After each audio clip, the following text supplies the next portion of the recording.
Hello बच्चों, मेरे प्यारे दोस्तों, नमस्कार। एक बार पुनः मुकेश सर केमिस्ट्री चैनल में आपका बहुत बहुत हार्दिक स्वागत है। आज क्लास 11th का केमिस्ट्री पढ़ने वाले हैं, जो एनसीईआरटी पर आधारित क्वेश्चन है, जिसका नाम है अहवाव का नियम, जो कि बारंबार ये अहवाव का नियम हर एग्जाम में देखने को मिल ही जाता है। तो आज हम इसको देखते हैं। लास्ट वीडियो तक बने रहिए प्यारे दोस्तों, ताकि हमेशा हमेशा के लिए इसका प्रॉब्लम ख़त्म ही हो जाए।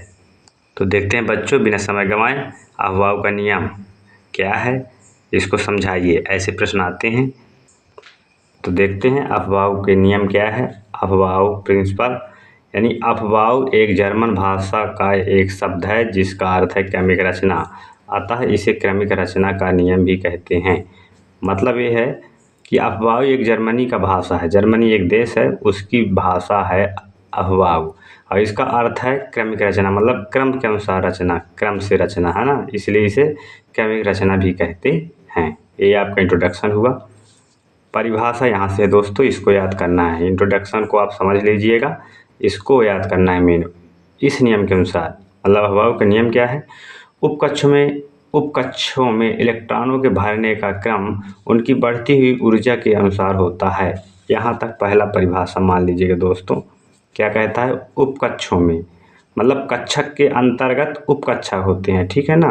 जैसे यस के एक कक्षक होता है, कक्षा होता है केवल 2 इलेक्ट्रॉन भरते हैं, लेकिन पी के 3 उपकक्षक होते हैं, क्योंकि 6 इलेक्ट्रॉन भरते हैं, ठीक है ना। P X, P Y, P Z. तो कक्ष में क्या होते हैं? उपकक्षक होते हैं। इसको हम फिर अभी बता रहे हैं। इसको एक बार और देखते हैं। इस नियम के अनुसार उपकक्षों में इलेक्ट्रॉनों के भरने का क्रम उनकी बढ़ती हुई ऊर्जा के अनुसार होता है। मतलब जो उपकक्षों में जो इलेक्ट्रॉन भरेंगे उनकी क्या है, भरने का क्रम उनकी बढ़ती हुई ऊर्जा के अनुसार होता है। अर्थात इलेक्ट्रॉन हमेशा कम ऊर्जा वाले उपकक्षों में पहले भरते हैं। मतलब जिसका ऊर्जा कम होगा, ऐसे उपकक्षों में पहले भरते हैं इलेक्ट्रॉन। हमेशा कम ऊर्जा वाले उपकक्षों में पहले भरते हैं, और उसके बाद उससे अधिक ऊर्जा वाले उपकक्षों में भरते हैं। कहने का मतलब ये है प्यारे दोस्तों, इस चित्र को हम देखते हैं। इस चित्र के अनुसार क्या भरेंगे? इलेक्ट्रॉन कक्षों में भरेंगे। तो कैसे होते हैं इलेक्ट्रॉन का विन्यास, देखते हैं। जैसे इस चित्र को स्मरण करें। इस चित्र बहुत ही आसानी से बन जाता है। सर्वप्रथम हम जान लेते हैं कक्षक कितने होते हैं प्यारे बच्चों। 4 हैं। कक्षक कितने हैं? 4 हैं। यस कक्षक, पी कक्षक, डी कक्षक और एफ कक्षक। यस कक्षक, पी कक्षक, डी कक्षक, एफ कक्षक, 4 कक्षक होते हैं। अब 4 कक्षक में इलेक्ट्रॉन पहले कैसे भरेंगे? कम ऊर्जा वाले ऊर्जा स्तर में पहले इलेक्ट्रॉन भरेंगे, इससे उससे अधिक उपकक्षों में इलेक्ट्रॉन जाएंगे, मतलब अधिक ऊर्जा वाले उपकक्षों में इलेक्ट्रॉन भरेंगी। तो यहाँ देखते हैं, पहले उपकक्षकों का जो ऊर्जा स्तर है चित्र के माध्यम से समझते हैं। पहले 1s, फिर 2s, 3s, 4s, 5s, 6s, 7s और 8s, ऐसे आप लिख लीजिएगा 8s तक। फिर ऊपर एक छोड़ना है, एक कॉलम 1s को और नीचे 8s को। बीच में यहाँ 2 से स्टार्ट करेंगे, 2p, 3p, 4p, 5p, 6p, 7p। फिर ऊपर एक छोड़ेंगे और नीचे एक, यहाँ से स्टार्ट करेंगे तीसरा नंबर से 3d, 4d, 5d, 6d। फिर ऊपर नीचे एक एक छोड़ देंगे, 4f, 5f। 4 कक्षक ही होते हैं, तो 4 कक्षक का हम इसको ऐसे अंक बना लेंगे, ठीक है ना। और इसको हम गोला गोला कर देते हैं कि अच्छा दिखे, सुंदर दिखे, ठीक है ना। समझ में आ गया। इसके बाद इसमें हम क्या करते हैं? लाइन खींचते हैं पटरी से। 1s में लाइन खींचेंगे, फिर 2s में लाइन खींचेंगे। तो यहाँ हम पहचान के लिए क्या लिख दिए हैं? 1 1, मतलब 1 में लाइन खींचेंगे 1s में, और 2s में एक कक्षक में लाइन खींचेंगे, ठीक है ना। फिर 2 का मतलब यहाँ लिखे हैं, मतलब 2 कक्षक में खींचना है। यस और पी कक्षक कितने होते हैं? Yes, P, D, F. तो यस और पी 2 कक्षक, 2 का मतलब है 2 को फंसा करके लाइन खींचना है, यस और पी को, यानी 3s 2p को। फिर यहाँ 2 का मतलब है 2 कक्षक, मतलब 2 का इसलिए लिखा गया कि 2 कक्षक इसमें भी फंसा कर लाइन खींचना है, यानी 4s और 4s 3p को फंसा करके लाइन खींचना है। इसके बाद 3 लिखा है क्योंकि ये है 5s 4p 3d, 3 कक्षकों में लाइन खींचना है। फिर 3 लिखा है, फिर 3 कक्षकों में पुनः लाइन खींचना है। 4 यहाँ फिर लिखा है यानी 4 कक्षकों को लाइन खींचना है। फिर 4 लिखा है यानी 4 कक्षकों में लाइन खींचना है। कुल मिलाकर हमें ये पता हुआ कि 1 का मतलब होता है 1 कक्षक में लाइन खींचना है। 2 का मतलब होता है 2 कक्षकों को मिलाकर लाइन खींचना है। 3 का मतलब होता है 3 कक्षकों को मिलाकर लाइन खींचना है। और 4 का मतलब होता है 4 कक्षकों को मिलाकर लाइन खींचना है। इस प्रकार दोस्तों आप लाइन बहुत सावधानी पूर्वक खींच सकते हैं, आराम से आसानी से खींच सकते हैं इस अंक को ध्यान में रखकर। ठीक, लाइन जब खिंच जाएगा तो अब क्या करना है आगे, इसको देखिए। मेन जो है अंश यहीं पास है। इस जो सिरा है इसको यहाँ नहीं जोड़ना है, इसको यहाँ जोड़ना है, ठीक ना। फिर 2s का जो ये लास्ट सिरा है इसको 2p के इधर शुरू में जोड़ना है। इसका ये लास्ट वाला सिरा फिर इसके आगे जोड़ना है। 4s का सिरा 3d के आगे जोड़ना है। 5s का 4d के आगे जोड़ना है। और ये 6s का सिरा 4f के आगे जोड़ना है। और 7s का सिरा 5f के आगे जोड़ना है। ठीक, इस प्रकार ये एक बढ़ती हुई ऊर्जा के अनुसार हमारी चित्र हो गई। अब इसमें क्या है, इसकी सबसे ऊर्जा कम है लेकिन इससे अधिक इसकी है, फिर इसकी, फिर इसकी, फिर ये कहाँ जाता है ऐसे, फिर इसकी ऊर्जा इस तरह है अधिक है, फिर इसकी ऊर्जा अधिक है, फिर इसकी ऊर्जा अधिक है, इससे इसकी अधिक ऊर्जा है। ये बढ़ती हुई ऊर्जा के क्रम में आ गई, सबसे अधिक इसकी है, ठीक है ना। तो इस चित्र को ऊर्जा के बढ़ती हुई क्रम में हम इस प्रकार लिख सकते हैं 1s 2s 2p 3s फिर 3p फिर 4s फिर 3d फिर 4p 5s फिर 4d फिर 5p फिर 6s फिर 4p फिर 5d फिर 6p फिर 7s फिर 5f फिर 6d फिर 7p फिर 8s। इस प्रकार हम लिख सकते हैं क्रम। यहाँ हम लिखे हैं प्यारे बच्चों, देखते हैं 1s, इससे बड़ा 2s 2p, ये चिन्ह है मुँह जिधर है वो बड़ा कहलाते हैं, एक दूसरे से बड़ा है, ठीक है ना। 1s 2s 2p 3s 3p, इससे बड़ा 4s, इससे बड़ा 3d फिर 4p 5s फिर 4d फिर इससे 5p फिर 6s 4f 5d 6p 7s 5f और 6d सबसे बड़ा है। इस प्रकार ऊर्जा के बढ़ती हुई क्रम में लिखा गया है। अब वैज्ञानिक यही कहे कि जिसकी ऊर्जा कम है उसमें पहले इलेक्ट्रॉन जाएंगे और जिसकी ऊर्जा अधिक है उसमें बाद में जाएंगे। तो एक बार और इस नियम को देख लेते हैं, अब बन जाएगा। देखते हैं उपकक्षों में इलेक्ट्रॉनों के भरने का क्रम उनकी बढ़ती हुई ऊर्जा के अनुसार होता है, ठीक है ना। जैसे देखें कि उनकी बढ़ती हुई ऊर्जा के अनुसार होता है। कम ऊर्जा में पहले इलेक्ट्रॉन भरेंगे, उसके बाद उससे अधिक ऊर्जा में इलेक्ट्रॉन भरेंगे। यहाँ तक आपको पहला परिभाषा। दूसरा अर्थात के आगे दूसरा मान लें, इलेक्ट्रॉन हमेशा कम ऊर्जा वाले उपकक्षों में पहले भरते हैं, बिल्कुल कम ऊर्जा वाले में पहले इलेक्ट्रॉन भरते हैं और इसके बाद उससे अधिक ऊर्जा वाले उपकक्षों में इलेक्ट्रॉन भरते हैं, ठीक है ना। ये दूसरा परिभाषा हुआ। अतः विभिन्न उपकोषों की ऊर्जा वृद्धि निम्नलिखित क्रम में होती है। इस क्रम में इलेक्ट्रॉन प्रवेश करते हैं, इसको हम बता ही दिए हैं क्रम, ठीक है ना। उदाहरण देख लेते हैं, जैसे इलेक्ट्रॉनिक विन्यास का magnesium 12 1s 2s 2p 3s। इसमें पहले इस चार्ट को देखते हैं। कक्षक कितने होते हैं, s p d f, 4 कक्षक होते हैं, ठीक। इसमें इसका मान क्या होता है, s का 0, s का मान 0 होता है। इसका इलेक्ट्रॉन कितना भर सकते हैं, अधिकतम 2 कक्षक देख रहे हैं यहाँ 2 इलेक्ट्रॉन भरा है, एक ऊपर स्पिन और एक का नीचे इलेक्ट्रॉन, एक इलेक्ट्रॉन का स्पिन ऊपर एक इलेक्ट्रॉन का नीचे स्पिन। इसकी आकृति गोलाकार। इस चार्ट को आप बिल्कुल याद कर लीजिए। इस s का मान 0 होता है, इलेक्ट्रॉन 2 होते हैं, इस प्रकार 2 भरे गए हैं कक्षक में, आकृति गोलाकार। p की मान 1 होता है, मान वैल्यू, लेकिन इलेक्ट्रॉन 6 भरे जाते हैं, इस प्रकार भरे हैं और डंबल आकार आकृति होती हैं, ठीक है ना। डी की कक्षक को देखते हैं, इसकी मान 2 होती हैं, मान याद जरूर रखिए। और डी का में इलेक्ट्रॉन 10 भरेंगे। इस प्रकार 5 उपकक्षक होंगे, पाँचों में एक में 2 भरेंगे तो 5 में 10 इलेक्ट्रॉन भर सकते हैं, डबल डम्बल होते हैं। इस प्रकार लास्ट कक्षक एफ होता है जिसका मान 3 होता है, वैल्यू जिसको कहते हैं 3, लेकिन इसमें इलेक्ट्रॉन 14 होते हैं जो कि 7 उपकक्षक होते हैं जो कि 2-2 में भरे होते हैं।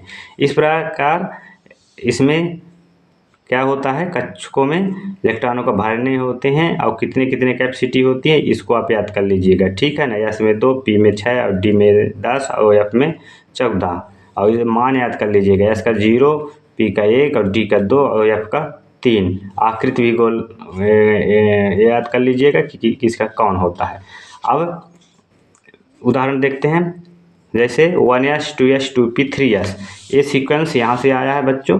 जैसे 1s के बाद 2s के बाद क्या आता है, यहाँ गया सीरा तो 2p 3s, 3 के बाद 3p फिर 4s, ये ऐसे जाता है। तो आप बना सकते हैं क्रम। तो इलेक्ट्रॉनिक विन्यास 1s एस में हम जैसे बताया, एस में कितने इलेक्ट्रॉन भरेंगे, अधिकतम 2। तो एस में हम अगर इलेक्ट्रॉन पर्याप्त है तो 2, पहले इसको फुल करो, इसके बाद अगला जाना है। इसको फुल कर दिए कक्षक, फिर 2s आता है तो इसको भी 2 कर दिए, एस में 2 अधिकतम जाएंगे, देखो फिर 2p 6, पी वाले में 6 जाएंगे, पी वाले में 6 इलेक्ट्रॉन ये यहाँ।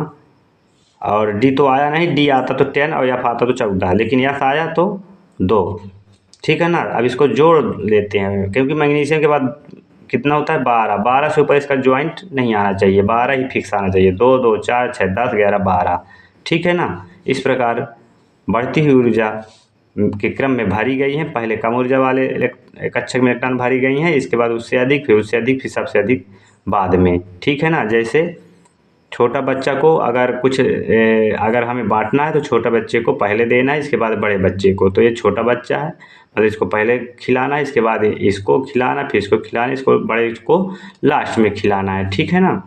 नहीं वो छोटा बच्चा क्या होता है, नाराज़ हो जाता है। उसी प्रकार इसका भी वही धारणा होता है, ठीक है ना, कि छोटे को में पहले इलेक्ट्रॉन भरते हैं, फुल भरते हैं, इसके बाद अगला जाते हैं, ठीक है ना। अगला उदाहरण एक और लेते हैं, कैल्शियम 20। जैसे इसका पहले क्रम होता है 1s 2s 2p 3s 3p 4s, ठीक है ना। एक क्रम आप बड़े सहज से यहाँ बना सकते हैं 1s 2s 2p 3s 3p 4s, और हम क्रम बना के भी आपको दिखाए हैं, वहाँ से भी याद कर सकते हैं। तो ये कर लेंगे। एस में कैपेसिटी यहाँ से देख लेंगे कितने हैं, पी में कितने, डी में कितने जाते हैं अधिकतम। अब यहाँ देखते हैं 1s को देकर हम 2 भर दिए, एस को देकर 2 भर दिए, हम बिल्कुल बिना सोचे। पी को देकर 6 भर दिए और एस को देकर 2 और पी को देकर 6। अब यहाँ एस को देकर 2 और आगे क्या आता है 4s के बाद 3d आता है, लेकिन यहाँ पहले जोड़ लेते हैं, 20 से ऊपर नहीं होना चाहिए अन्यथा गलत होगा। तो देखते हैं 2 2 4 6 10 11 12 6 18 और 2 20, यहाँ हमारा पूरा इलेक्ट्रॉन फुल हो जाता है। आगे ज़रूरत पड़ता तो इसके आगे 3d था, 4s के आगे देख सकते हैं, यहाँ 4s के आगे 3d था, ठीक है ना। आप उस सीक्वेंस को भी देख सकते हैं जहाँ हम लिखवाए हैं। इस प्रकार दोस्तों ये चार्ट के द्वारा आपको ये समझ में आ गया होगा, और इस चित्र के द्वारा, ठीक है ना, आप बिल्कुल समझ गए होंगे। उम्मीद करता हूँ कि बिल्कुल आ गया होगा समझ में। ये सीक्वेंस लिखा है दोस्तों, चित्र से आप इसको याद कर लीजिएगा, लेकिन याद नहीं करना है आपको, चित्र से समझ कर इसको आप 1 मिनट में लिख लेना है, रटना नहीं है। अब हम देखते हैं अफबाउ सिद्धांत को n+l नियम भी कहा जाता है। कौन सा नियम कहा जाता है, n+l का नियम भी कहा जाता है। कभी कभी एग्जाम में आता है n+l का नियम क्या है, तो आप यहाँ से उत्तर लिखेंगे। अभी तक जितना बताया गया तो इतना अफबाउ का नियम क्या है, इसको उदाहरण सही समझाइए, तो इतना आप लिख देंगे। अभी तक जितना बताया तो पूरा हो जाएगा, लेकिन और कुछ है अफबाउ नियम में, उसको भी देख लेते हैं। अलग से प्रश्न आता है, अफबाउ सिद्धांत n+l नियम भी कहा जाता है, मतलब n+l नियम किसे कहते हैं पूछ देता है, तो अफबाउ के सिद्धांत को कहते हैं। इसके अंतर्गत 2 बिंदु हैं, देख लेते हैं। तो n+l नियम अफबाउ सिद्धांत को कहा जाता है, अफबाउ नियम को कहा जाता है। इसके पहला 2 बिंदु बोले थे। पहला बिंदु, जिस उपकक्ष के लिए n और l क्वांटम संख्याओं के योग का मान कम होता है वही उपकक्ष पहले भरा जाएगा। क्वांटम संख्या कितनी होती हैं दोस्तों, 4 होती हैं, आप पढ़े होंगे, ठीक है ना। 4 क्वांटम संख्या होती है। मुख्य क्वांटम संख्या n, द्विगांशी क्वांटम संख्या यल और चुंबकीय क्वांटम संख्या यम और स्पिन क्वांटम संख्या यस। तो यहाँ जिस उपकक्ष लिखा है, जिस उपकक्ष के लिए एन और यल क्वांटम संख्या का योग का मान कम होता है वही उपकक्ष पहले भरा जाएगा। कहने का मतलब ये है प्यारे दोस्तों कि जो उपकक्ष है, जैसे 3D की बात करें, कहने का मतलब ये है प्यारे बच्चों, जैसे यहाँ दिखाई देता है 3D या 4S, 4 बड़ा अंक है और ये 3D छोटा लग रहा है, जबकि हमें कहा गया है कि कम ऊर्जा वाले में पहले टर्न जाएंगे, अधिक वाला ऊर्जा में बाद में जाएंगे। यहाँ हमें ऐसा लग रहा है कि इसमें अधिक ऊर्जा है, इसमें कम है। तो इसको हम इस N+L के नियम के द्वारा हम इसका संदेह को हम हटा सकते हैं। 4S में और 3D का हम उदाहरण लेकर के यहाँ देखते हैं। तो 3D उपकक्ष के लिए यानी अब 5S के लिए दोनों को हम देख लेते हैं किसकी ऊर्जा कितनी होती है। तो N का मान, ये जो अंक दिखाई देता है 3 है, लेकिन L का मान आप कहाँ से देख सकते हैं, यहाँ से आप इस चार्ट से देख सकते हैं। इस चार्ट से देख सकते हैं S का 0, P का 1, D का 2 और F का 3। यानी कहने का मतलब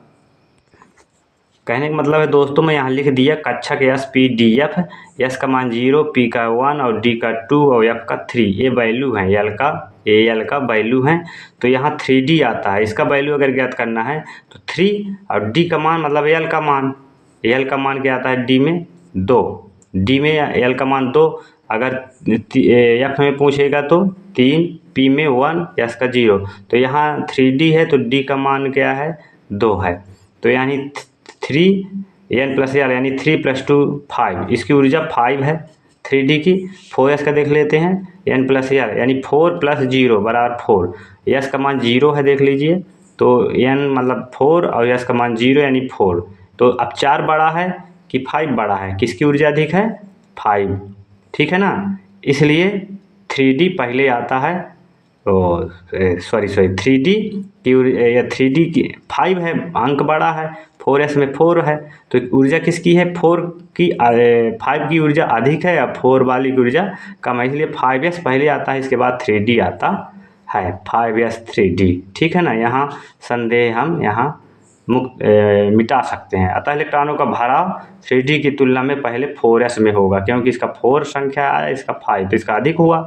बड़ा वालों को बाद में भोजन दिया जाएगा, जो भी है प्रसाद या भोजन, इसको पहले दिया जाएगा, छोटा है नहीं नाराज होगा, तो पहले 4S में होगा, इसके बाद 3D में इलेक्ट्रॉन जाएंगे।